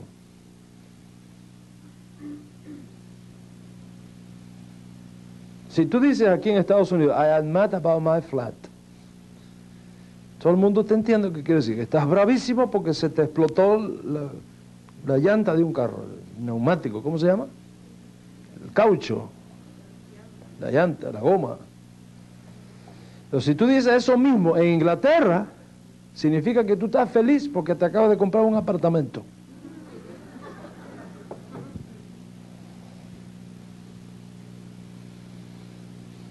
¿Me entiende? O sea, a la hora de estudiar los dichos de Yeshua, ignorando el trasfondo hebraico, es un grave daño a la interpretación bíblica. No estamos hablando de... Hay 5.000 manuscritos griegos. La pregunta es, ¿cuál de esos 5.000 manuscritos es el infalible? Cuando hay 5.000. Y ahí entonces hay que enseñar a los pastores toda la ciencia de la hermenéutica para que puedan moverse de forma apropiada en ese mar de traducciones de conceptos hebraicos.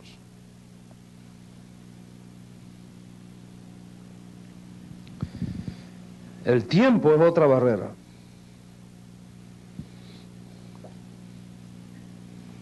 El tiempo es muy importante. ¿Quién de nosotros no ha sido confrontado por los jóvenes diciendo, papá, las cosas no son así ahora? Y uno dice, bueno, en mi tiempo no era así, ¿verdad? En mi tiempo. ¿Sabe cuáles son uno de los grupos musicales más famosos de ahora? Los Fórmulas Quinta. ¿Y quiénes van a los conciertos de los Fórmulas Quinta? Todos los que ahora tienen 50 y 60 años. Son los que van. ¿Por qué? Porque esa era la música que se tocaba en los años 65, 70, cuando los que ahora tenemos 50 o más años éramos jovencitos. Pero a los muchachos de ahora eso no les gusta. Si no, váyase a un high school y mire lo que sale por ahí. Y usted dice, en mi tiempo no era así. La barrera del tiempo. Y eso usted está hablando de 40, 50 años. Imagínate, 2000 años atrás. Ignorar esa realidad es un grave daño a la hermenéutica bíblica. Y la suma de todo eso, que es la barrera de la cultura.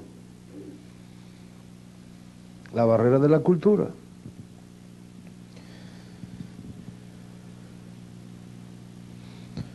Hay una quinta barrera, que es la que quiero hacer énfasis para concluir hoy.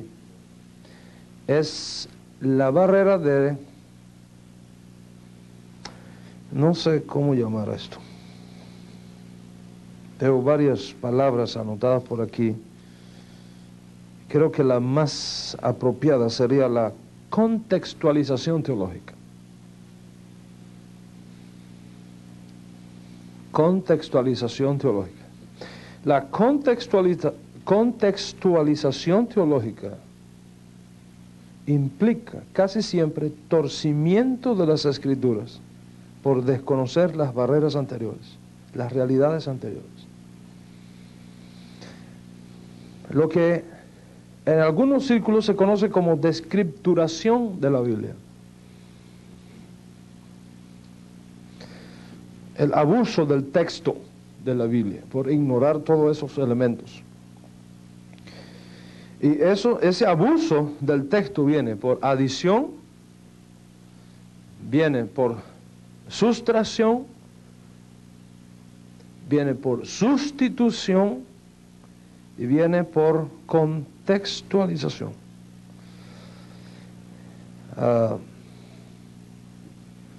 Y es aquí la parte más difícil, la parte más seria de todo lo que hemos hablado hasta este momento. Y uno tiene que, y por eso es que esta reunión es solamente con pastores y líderes connotados. Cuando usted va a hablar de esto en su iglesia, usted tiene que tener mucho cuidado cómo lo habla. Porque si usted no habla esto correctamente, los creyentes pueden perder su confianza en las Escrituras. Eso es muy serio. El abuso que ha hecho la Iglesia Católica de la Escritura es horroroso. horroroso. Bendito sea Hashem, que las sociedades bíblicas cada vez están más conscientes de eso y cada vez nos están proveyendo un mejor texto. Pero son trabajos largos, difíciles, que implica años y gastos enormes.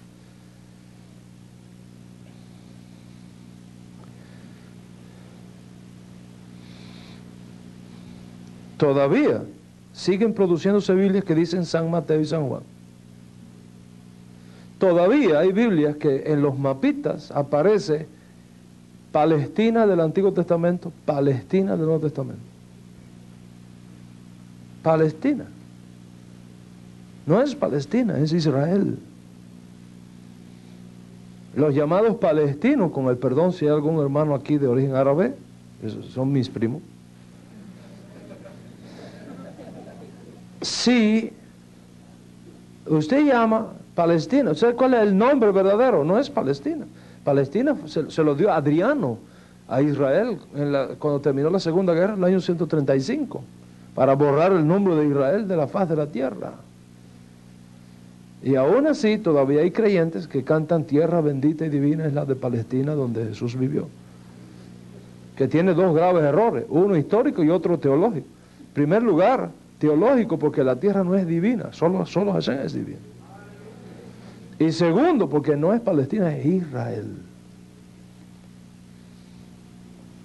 Y aún así, siguen poniendo ahí tierra de la Palestina, en los mapas bíblicos.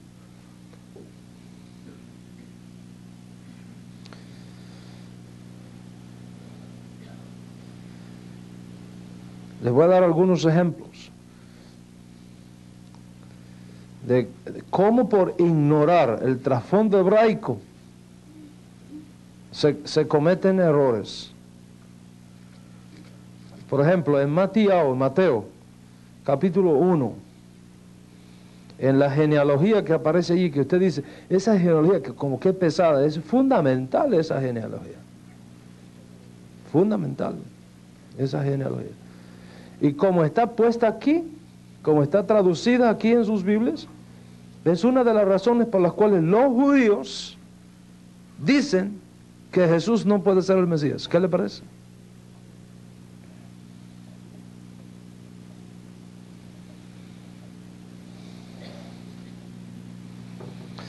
No puedo entrar en los detalles, pero solamente el verso 17.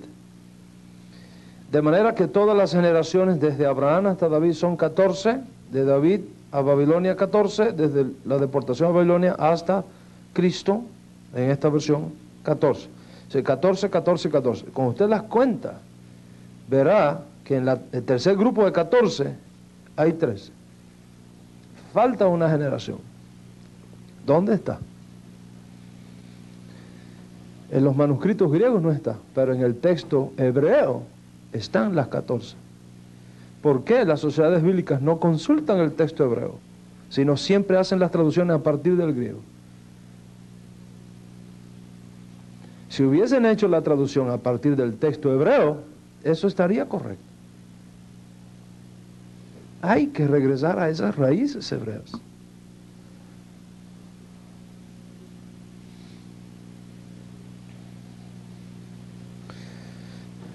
Primera de Juan 5:7.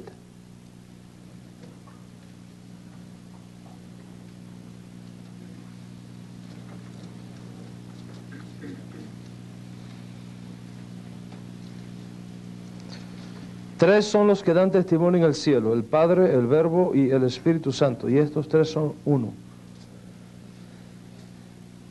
No sé qué versión usted tendrá, pero déjeme decirle algo. En los manuscritos más antiguos, mientras más antiguos son los manuscritos, menos aparece ese texto. ¿Qué le dice eso?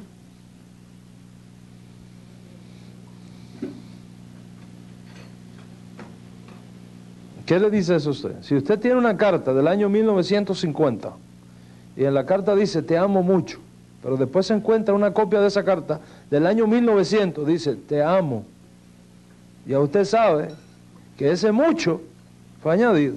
porque en el anterior, el que es más antiguo, no aparece. No hay que ser un doctor en teología para darse cuenta de eso.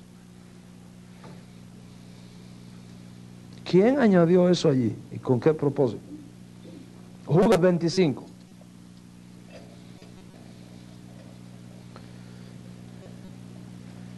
Son casos de omisión. Al único y sabio Dios, nuestro Salvador, sea gloria y majestad, imperio y potencia, ahora y por todos los siglos, amén. Ni siquiera en el texto griego aparece así. Ahí le cortaron un pedazo. Muchos de ustedes tienen acceso al griego. Mire el griego de ese texto para que usted vea el pedazo que le cortaron.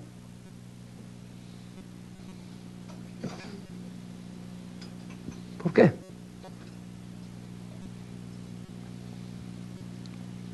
Lucas 2:33. ¿Quiere ir ahí un momento? Lucas 2, el verso 33. En esta versión que tengo aquí, no sé en la versión suya, pero en esta versión que traje, porque es la más popular en el pueblo evangélico, Lucas 2:33 dice: y José y su madre estaban maravillados de todo lo que se decía de él. José y su madre.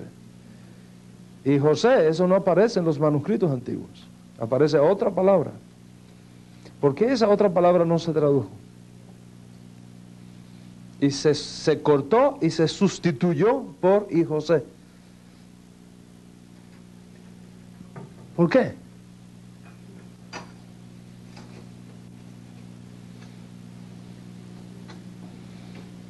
Apocalipsis 1:10 que mencioné, que ahora la traducen día dominical.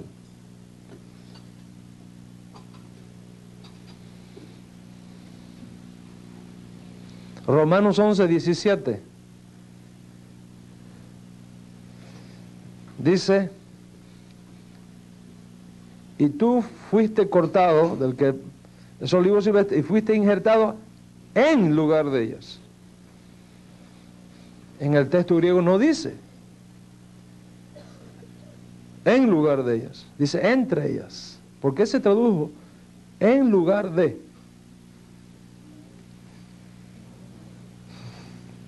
¿Por qué se tradujo en lugar de y no entre las?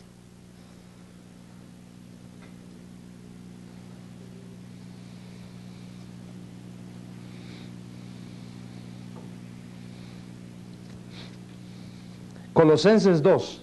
¿Quiere ir allí un momento? Colosenses 2.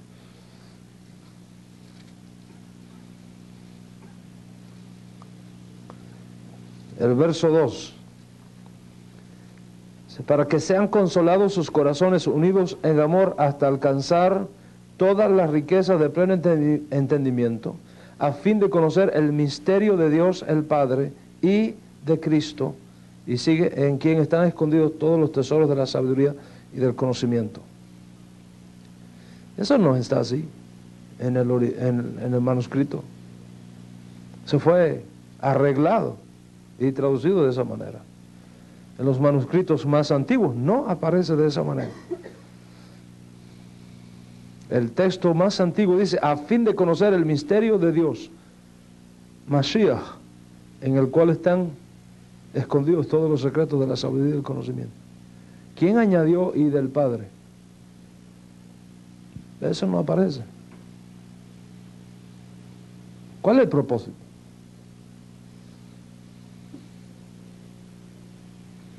Primera de Timoteo 3:16.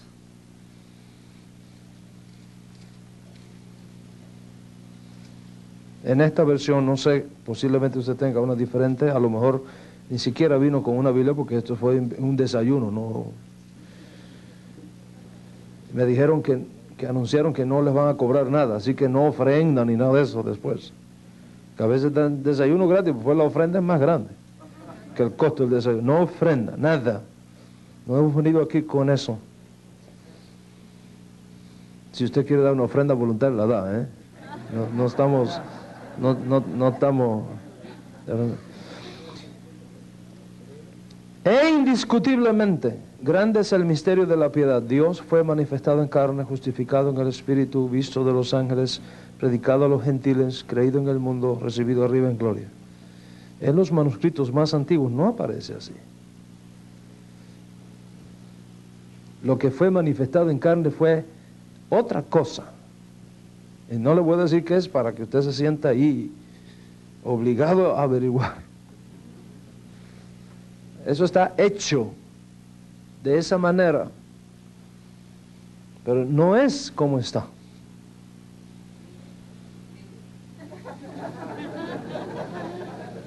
¿Entiende? Entonces, el abuso que ha hecho la Iglesia Católica, ¿verdad?, ha creado sobre la base de estos escritos la teología cristiana. Por eso dije que cuando hablamos de teología cristiana es una cosa y teología bíblica es otra cosa. La mayoría de los creyentes conoce teología cristiana, pero no teología bíblica. Cuando hablamos de raíces hebreas del cristianismo, queremos decir volverle a poner a la iglesia sus raíces bíblicas, no judía, bíblica. En otras palabras, volver al cristianismo primitivo, no al cristianismo que surge después. No importa el costo que se tenga que pagar.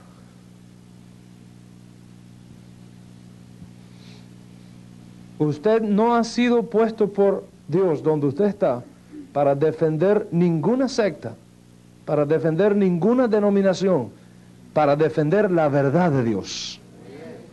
Por encima de nuestros compromisos, por encima de nuestros compromisos humanos, la verdad de Dios.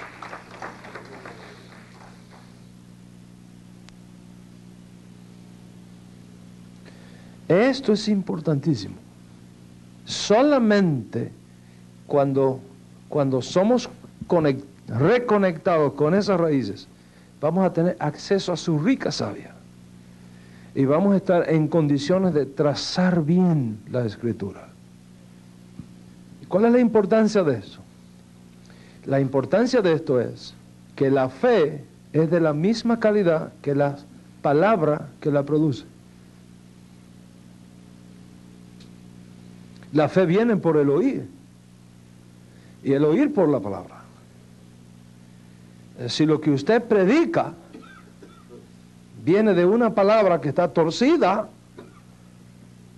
fuera de su contexto, la fe que produce esa palabra será de su misma sustancia.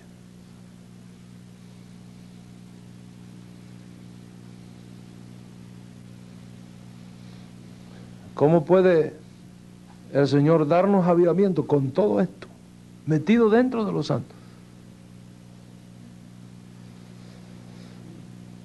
Cuando se va a construir una autopista en un lugar, muchas cosas hay que derrumbar. Hay que ponerle dinamita a muchos edificios y hacerlos desaparecer del camino y lanzar la autopista por ahí. La pregunta es, ¿estamos dispuestos a que se destruyan muchas cosas con tal de que la verdad de Hashem sea puesta donde tiene que estar?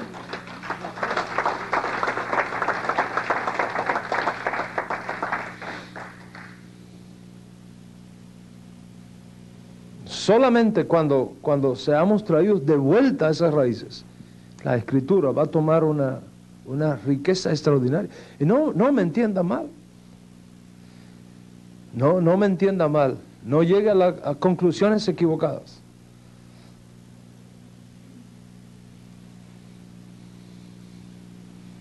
Una vez había un médico que tenía un amigo, que eran estudiantes, compañeros de la universidad, y ese nunca terminó su carrera, porque era adicto al alcohol. El otro se hizo médico, y su amigo nunca pudo llegar, por el alcohol. Y no sabía cómo ayudar a su amigo a salir de aquel problema. Hasta que un día se le ocurrió una idea. Y le dijo, oye, quiero que vayas a mi consultorio. Y el hombre fue y se sentó delante. Y el médico, su amigo, tenía preparado aquí unas cosas que le iba a enseñar. Él sacó y puso 2 copas vacías. Y dice, ¿qué ves? Dicen, 2 copas. ¿Tienen algo adentro? No, no tienen nada. Abrió una gaveta y sacó un papel que tenía ahí con unas lombrices de tierra. Y puso una lombriz aquí y otra lombriz acá, en la copa. Dice, ¿qué ves? Dice, 2 lombrices. Muy bien. Le tomó un pomo de agua y le echó a una copa. Dice, ¿qué ves? Dice, fue una lombriz nadando en agua. Él sacó una botella de whisky y le echó en la otra copa. Dice, ¿qué ves? Dice, fue una lombriz nadando en whisky. Dice, sigue mirando. Y a los minutos, la lombriz que estaba nadando en whisky estaba en el fondo, estaba ahogada, asfixiada. Y dice, ¿y ahora qué has aprendido? ¿Entiendes la idea que tenía el médico, verdad? Dice, he aprendido que no tengo ni una lombriz.